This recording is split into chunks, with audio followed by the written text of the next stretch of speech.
Rencontre avec...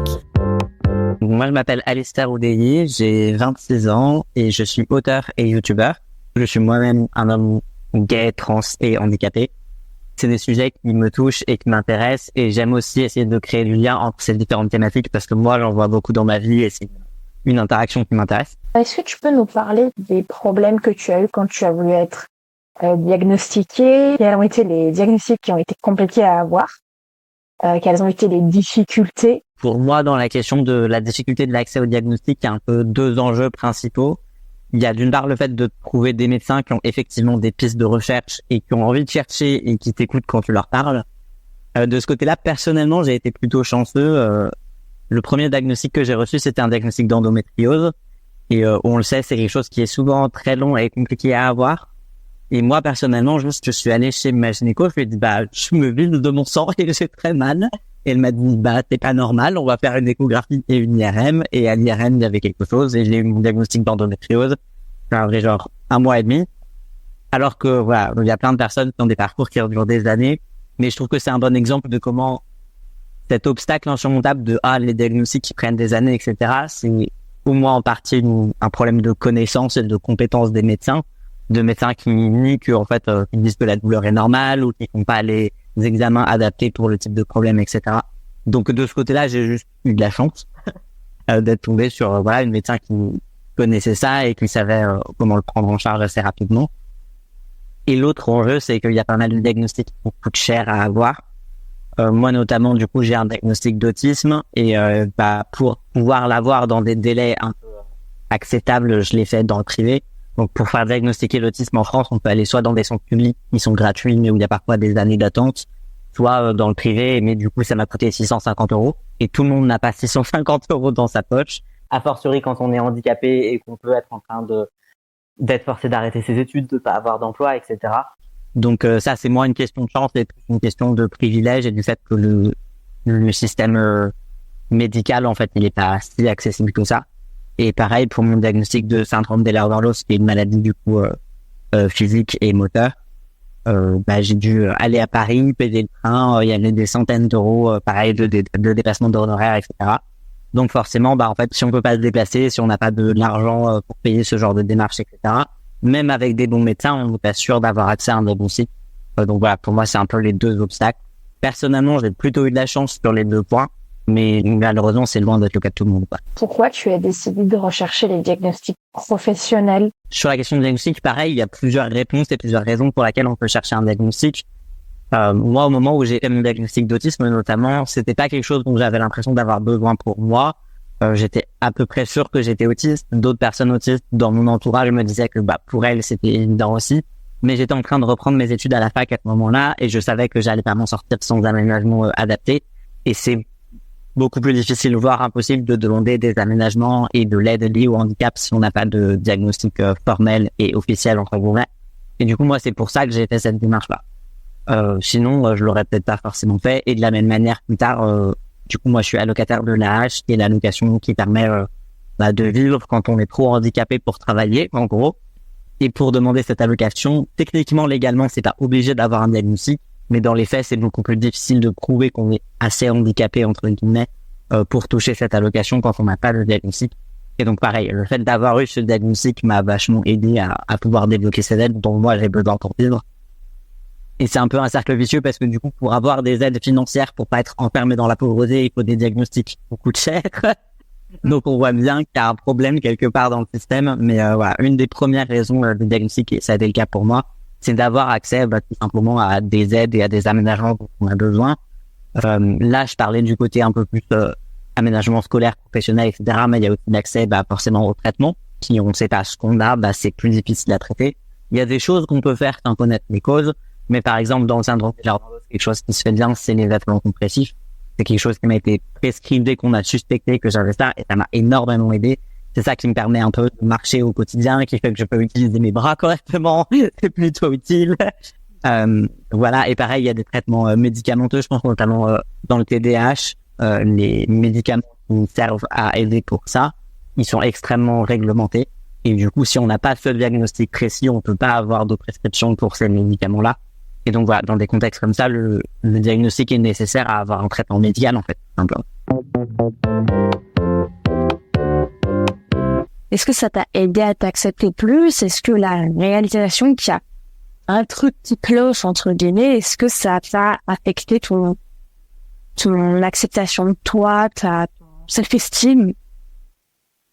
Ouais, c'est sûr que le fait de comprendre que j'étais handicapé, et en l'occurrence, dans ce cas-là précisément, le fait de comprendre que j'étais autiste, c'est quelque chose qui m'a beaucoup aidé. Pour moi, c'est pas vraiment lié au diagnostic, parce que comme j'ai dit, effectivement, j'ai commencé à me dire vraiment, je galère, je m'en sors pas, je comprends pas pourquoi c'est difficile, bien avant d'être diagnostiqué, comme beaucoup de gens. Et en faisant mes recherches et en rencontrant d'autres personnes, j'ai réalisé que les difficultés que j'avais, elles étaient partagées par d'autres personnes, et notamment des personnes autistes. Et c'est sûr que de comprendre ça, moi, ça m'a beaucoup soulagé, parce qu'il y a toujours un peu une culpabilité de, en fait, la vie, c'est difficile pour tout le monde, et si moi, je m'en sors pas, c'est pas parce que c'est plus difficile, c'est juste parce que je suis feignant, ou que je fais pas d'efforts, ou que je suis une chocotte, ou je sais pas quoi. Et la validation et la confirmation de, non, en fait, c'est vraiment pas aussi difficile pour tout le monde. C'est vraiment important dans l'acceptation que c'est pas une question de faire assez d'efforts, mais que juste il y a des choses qui sont vraiment difficiles pour nous, et c'est comme ça. Donc ouais, ça m'a beaucoup aidé, et ça m'a permis aussi de rencontrer d'autres personnes qui avaient des difficultés similaires aux miennes, et moi je trouve que c'est quelque chose qui aide beaucoup, parce que du coup ça aide à remettre en perspective ce truc de je suis pas suffisamment bien. D'un coup tu vois d'autres gens qui aussi ont les mêmes problèmes que toi et qui font leur vie, et que toi tu juges pas, donc ça t'apprend à te dire toi, non, mais voilà, tu dois juger toi si tu juges pas les autres qui ont les mêmes difficultés. Exactement. Et justement, est-ce que du coup ça a été la même chose pour les troubles physiques, donc le syndrome d'Ehlers dans l'os? Est-ce que ça t'a aussi affecté de la même manière? Ouais, je trouve que souvent quand on parle de handicap, c'est vrai qu'on a tendance à faire une grosse différence entre les handicaps psychiques d'un côté et les handicaps physiques de l'autre côté. Et sur certains points, c'est vrai qu'il y a des différences. Mais genre, par exemple, un des traits principaux de l'autisme, c'est les troubles sensoriels.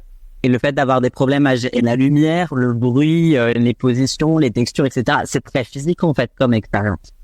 Et pour moi, dire que l'autisme, c'est juste un handicap dans la tête, entre guillemets, c'est pas vrai. Je trouve que c'est une expérience très corporelle d'être autiste. Et à l'inverse, moi, le syndrome d'Ehlers dans l'os, c'est vrai que ça cause des problèmes de mobilité, de douleur, etc.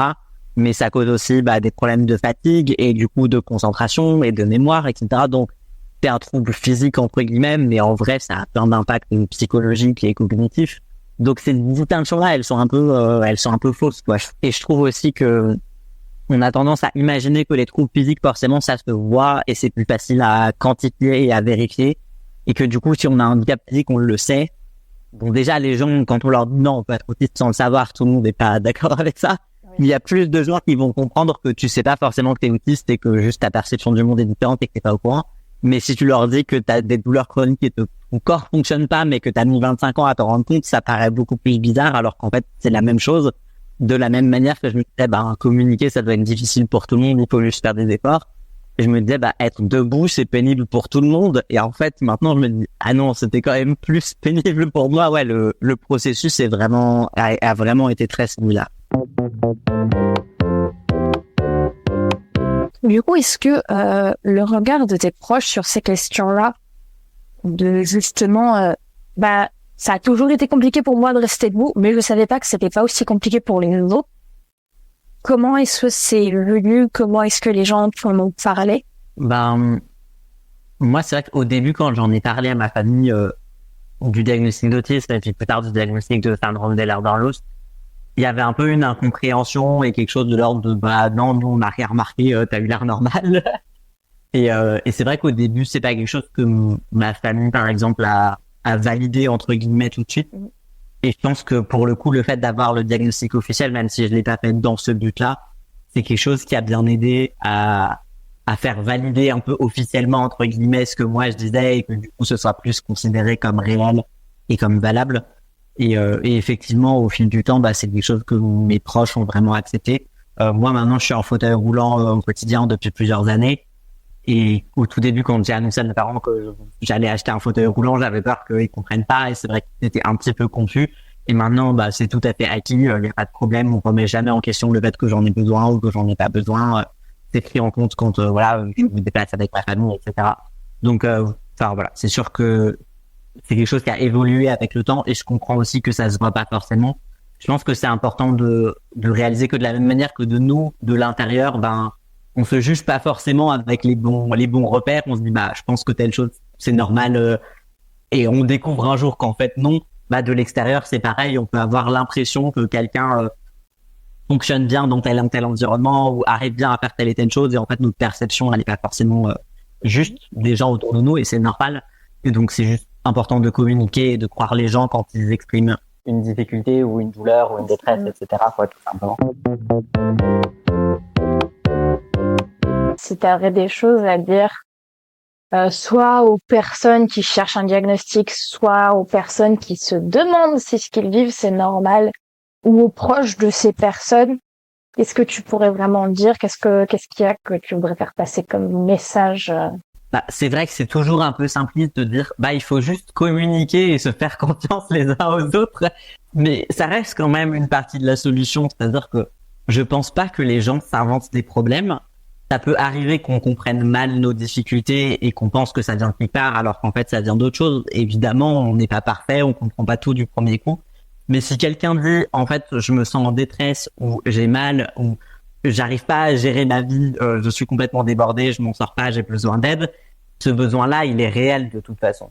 Donc ça sert à rien de se dire que c'est pour l'attention ou que en fait la personne fait semblant ou qu'elle s'est trompée et qu'il se passe rien du tout. C'est qu'il se passe quelque chose. Peut-être qu'elle a mal analysé ce qui se passe et on peut en parler, essayer de chercher avec elle des solutions. Ça arrive, mais en tout cas, il se passe quelque chose et de la réalité du fait qu'il y a un problème. Pour moi, c'était important de la croire dès le début, en fait. Et du coup, pour les autres, mais aussi pour nous-mêmes. Ce message va aussi aux personnes qui se posent la question. Si vous vous dites, j'ai l'impression de galérer ou j'ai mal et j'ai l'impression que c'est pas normal, etc., il y a sûrement une bonne raison. Peut-être que vous n'avez pas trouvé quelle est cette bonne raison, mais il y a sûrement une bonne raison. Et il faut aussi se faire confiance dans ces ressentis-là. C'est ça. On est tous forcément un peu là-dedans dans des proportions différentes. C'est le travail de nuit, c'est normal. C'est ça. Bon, bah merci beaucoup. On va arrêter l'enregistrement. C'était génial de pouvoir parler de ça avec toi.